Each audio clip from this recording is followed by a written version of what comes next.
Bryan, I'm so sorry. I was like 5 minutes in and I hit the wrong button and it stopped recording as opposed to pausing it. So we're talking about stride return. So her stride return is pulling her forward, right? So she's getting this push from her stride and then pull from her stride return. And she just eats up ice. Look how much ice she eats up every step.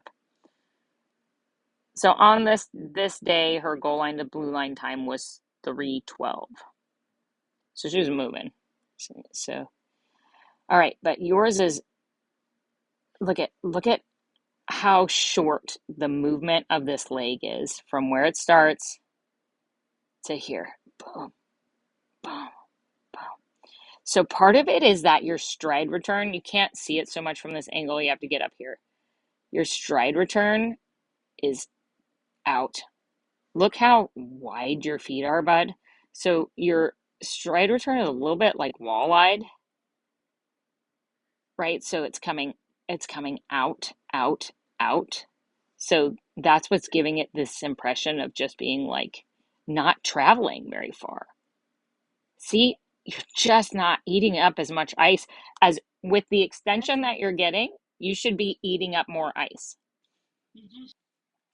So the absolute number one thing you got to focus on, bud, is like redirecting this stride return.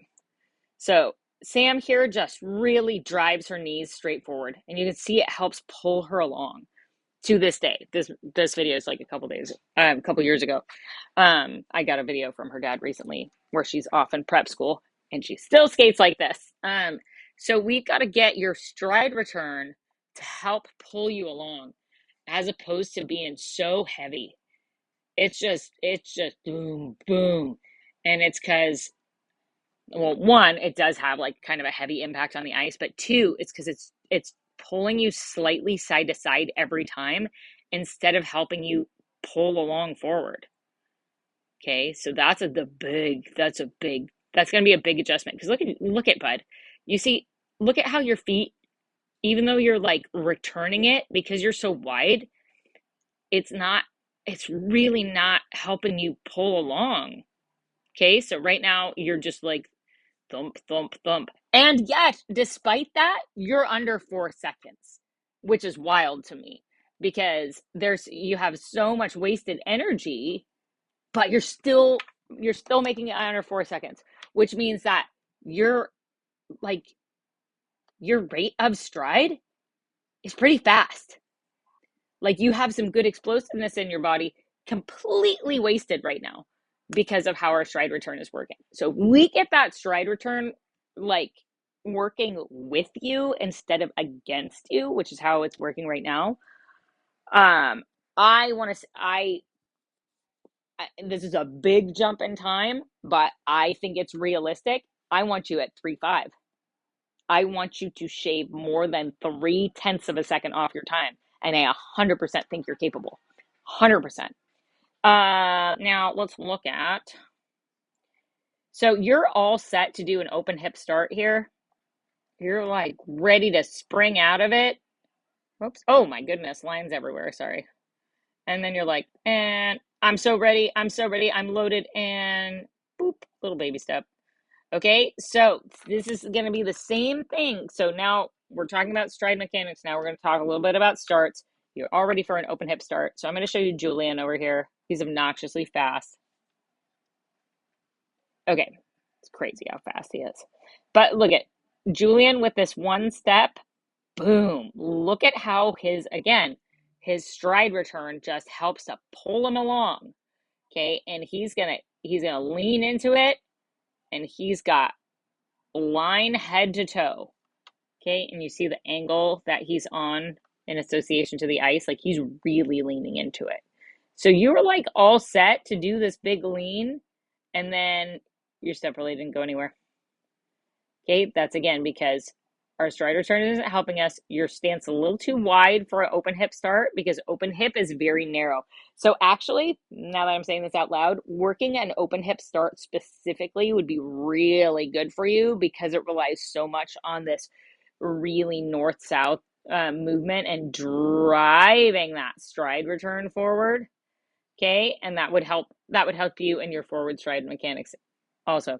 Okay, so anyways, I was saying each one of these steps has got to take you forward, throw you forward. So look, on 1, 2, 3, he's to the bottom of the circle here, and he started back behind the line.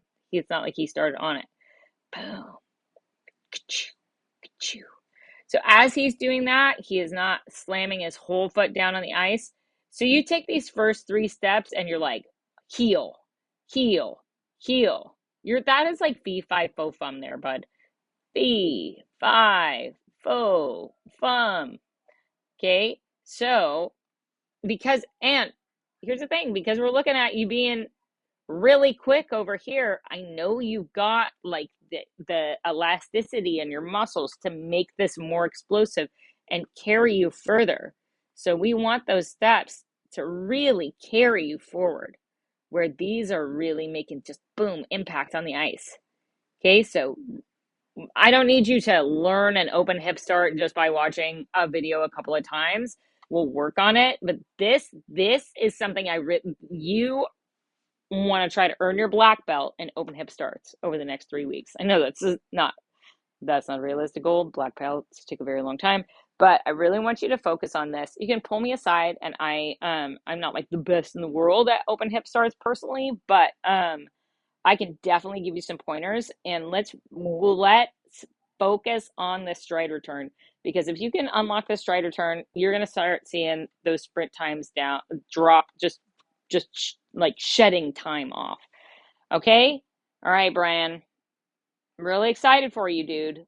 Like, if you get this in your body, you're going to really, really start flying. Because, like I said, your posture's solid, dude.